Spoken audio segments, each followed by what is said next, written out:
And literally you just want to little, like, either push it into here, so it's got ground basically. I think that's what it is, and you can just tape it on. Once this is all on and stuff properly, you know, I've got a bit of tape here, you know, I'll just literally tape it down. That ain't going anywhere, you know what I mean. Tape that down, that's fine.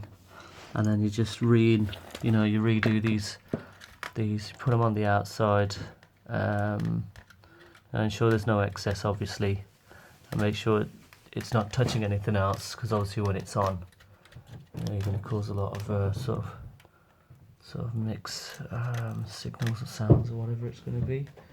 Now, just an example of the RCA. This is what you do. It's a bit tricky here, so I'm trying to use one hand for the phone and one hand.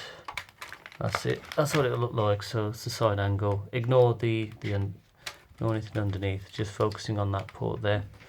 So it's like that, and that will cancel out all your noise from your car.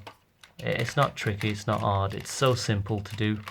I think I've just made it look complicated because, well, actually I've done it with one hand, to be fair. So that shows you how simple this thing is. This little fix.